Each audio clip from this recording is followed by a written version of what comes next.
கர்த்தருக்குள் பிரியமானவர்களே, ஆண்டவராய் இயேசுவின் புண்ணிய நாமத்தினாலே உங்களை வாழ்த்துகிறேன்.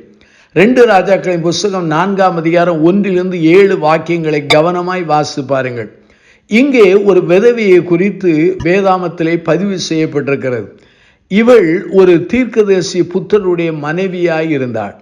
அவளுடைய புருஷன் இறந்து போனான். அவள் புருஷன் எப்படிப்பட்டவன்? தேவ பயம் நிறைந்தவன். இவள் வாழ்க்கையை நான் படித்த பொழுது, ஆராய்ந்த போது, தியானித்த பொழுது 3 காரியங்களை கற்றுக்கொண்டேன். முதலாவது, அவள் வாழ்க்கையினுடைய பெரிய பிரச்சனைகள். அதாவது முதல் காரியம் என்ன? அவள் புருஷன் இறந்து போனான். அவள் வீட்டிலே மரணம் சம்பவித்தது. இரண்டாவது, அவள் வாழ்க்கையிலே வெளியே வர முடியாத கடன் பாரம். மூன்றாவது, அந்த கடன் பாரத்தின் விளைவினாலே அவளுடைய 2 குமாரர்களும் அடிமைகளாய் போக வேண்டிய நிர்பந்த சூழலை. இதே போல நீங்கள் பெரிய பிரச்சனைகளிலே வாழ்ந்து வரலாம்.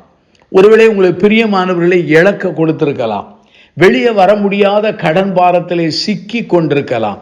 மூன்றாவது ஒரு காரியம் என்ன? உங்கள் பிள்ளைகள் எல்லாம் அடிமைகளைப் போல வாழ்ந்து கொண்டிருக்கலாம். ஆனால் இந்த பெண் செய்த 2வது காரியம் என்ன? அல்லது அவள் வாழ்க்கையில் நாம் கற்றுக்கொள்கிற 2வது குறிப்பு என்ன? பெரிய ஒரு வாஞ்சை. என்ன வாஞ்சை? இந்த பிரச்சனைகள் வரும்போது அவள் சுயமாய் இதை தீர்க்க முற்படவில்லை. மனித ஒத்தாசையை தேடவில்லை.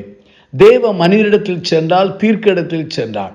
பழைய ஏற்பாட்டிலே தேவ மனிதனையோ அல்லது தீர்க்கனிடத்தில் செல்வது தேவ சமூகத்தை தேடுவதற்கு சமமாக அது குறிப்பிடப்பட்டிருக்கிறது, விவரிக்கப்பட்டிருக்கிறது.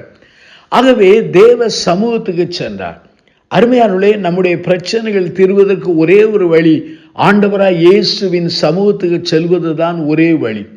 அவரிடத்தில் சொல்லுவோமானால் நம்முடைய பாரங்களை, பிரச்சனைகளை தீர்க்கிற வழிகளை மாத்திரமல்ல, அவர் அற்புதங்களையும் அடையாளங்களை செய்கிறவராய் காணப்படுகிறார். அருமையான என் சகோதர சகோதரிகளே, இவளிடத்தில் உள்ள பெரிய வாஞ்சை என தெய்வத்தை தேடினாள், அல்லது தேவ சமூகத்தை அவள் தேடினாள். இங்கு தேவனுடைய மனிதன் 2 கேள்விகளை கேட்கிறார். நான் உனக்கு என்ன செய்ய வேண்டும்? உன்னிடத்தில் என்ன இருக்கிறது? தேவ மனிதன் சொன்ன வார்த்தைகளை அப்படியே கீழ்ப்படிந்தால் அற்புதங்களை பெற்றார். இன்றைக்கு பலர் இருக்கிறார்கள், தேவ சமூகத்துக்கு செல்கிறார்கள், தேவ மனிதனிடத்தில் போகிறார்கள், ஆலோசனைகளை பெற்றுக்கொள்கிறார்கள். ஆனால் அந்த இடத்தை விட்டு கடந்த போது முதுகு பின்பாக தூக்கி எறிந்து விட்டு சுயமாய் வாழ ஆரம்பித்து விடுகிறார்கள். ஆனால் இந்த பெண்மணி அப்படி அல்ல. 2 ராஜாக்கள் 4ஆம் அதிகாரம் 1-7 வாக்கியங்களை நீங்கள் வாசிப்பீர்கள் என்றால், தீர்க்கனாகிய அந்த தேவ மனிதன் சொன்ன எல்லாவற்றையும் அப்படியே அவள் கீழ்ப்படிந்ததை கண்டு நாம் ஆண்டவருக்குள்ளே அவரை துதிக்க அழைக்கப்படுகிறோம். ஏனென்றால் அவளுடைய வாழ்க்கையிலே ஒரு பூரணமான ஒரு கீழ்ப்படுதல் அங்கு காணப்பட்டது. ஆகவே பெரிய பிரச்சனைகளை சொன்னேன், பெரிய வாஞ்சியை சொன்னேன். மூன்றாவது, ஒரு பெரிய விடுதலை அல்லது பெரிய மகிழ்ச்சியை சொல்கிறேன். இவள் தேவனுடைய மனிதன் சொன்னபடி செய்தபோது அவள் வாழ்க்கையில் அற்புதம் நிகழ்ந்தது. அவள் வாங்கி கொண்டு வந்த எல்லா வெறுமையான பாத்திரங்கள், அந்த வெறுமையான பாத்திரங்கள் அயல் வீட்டாரிடத்திலிருந்து வாங்கியது. அந்த பாத்திரங்கள் முழுவதும் எண்ணெயினால் நிரம்பியது.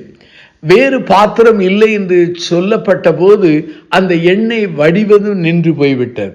உடனே தீர்க்கனிடத்தில் போய் நடந்ததை சொல்கிறார். அப்போது தீர்க்கன் சொல்கிறார், இதோ அந்த எண்ணெயை விற்று கடனை அட, பிற்பாடு உன் ஜீவியத்தை நடத்து என்று சொல்லி அனுப்புகிறார். அதனுடைய பொருள் என்ன தெரியுமா? உண்மையாகவே அவள் எண்ணெயை விற்றிருப்பாள், கடனை அடைத்திருப்பாள். கடனை அடைத்ததின் விளைவு என்ன? பிள்ளைகள் அடிமைகளாய் போகிற நிலையிலிருந்து தப்புவிக்கப்பட்டிருப்பார்கள். அவள் வாழ்க்கையிலே பெரிய மகிழ்ச்சி அங்கே காணப்பட்டிருக்கிறது. அருமையானவர்களே, பெரிய பிரச்சனைகளை சொன்னேன், பெரிய வாஞ்சியை சொன்னேன்.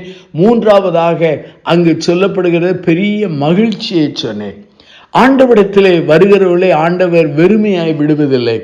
ஆண்டவரிடத்திலே நம்பிக்கையோடு வந்தவர்கள் வெட்கப்பட்டு போவதில்லை. ஆகவே அருமையானவர்களே, ஆண்டவரிடத்தில் வாருங்கள். அவர் உங்களை விசாரிக்கிற தெய்வமாயிருக்கிறார். அவர் உங்களை விசாரிக்கிறார். உங்கள் கவலைகள் எல்லாம் அவர் மேல் வைத்து விடுங்கள். பெரிய பிரச்சனைகளை நான் உங்களுக்கு விளக்கி சொன்னேன், பெரிய வாஞ்சியை விளக்கி சொன்னேன், பெரிய மகிழ்ச்சியை நான் உங்களுக்கு விவரித்து சொன்னேன். ஆகவே பெரிய பிரச்சனையோடு இருக்கிற நீங்கள் பெரிய மகிழ்ச்சியோடு வாழத்தக்கதாக நம்முடைய இரட்சகராகிய இயேசுவானவர் உங்களுக்கு உதவி செய்வார். கண்களை மூடி நாம் பிரார்த்தனை செய்வோம். ஜீவனுள்ள பிதாவே, இந்த நல்ல நாளுக்காக நாங்கள் நன்றி சொல்கிறோம். இந்த ஏழை விதவைக்கு நீ செய்த அந்த அற்புதத்தை எங்கள் ஒவ்வொருவருக்கும் செய்யும். எங்களுடைய வாழ்க்கையின் பிரச்சனைகள் எல்லாம் பெரிய பிரச்சனைகள். இந்த பெரிய பிரச்சனைகளிலே பெரிய வாஞ்சியோடு கர்த்தரை தேடி பெரிய மகிழ்ச்சியும் விடுதலையும் பெற உதவி செய்யும். இந்த செய்தியை கேட்டு அர்ப்பணித்த மக்களை ஆசீர்வதி. இயேசுவின் நாமத்தில் ஜெபிக்கிறோம் ஜீவனுள்ள பிதாவே.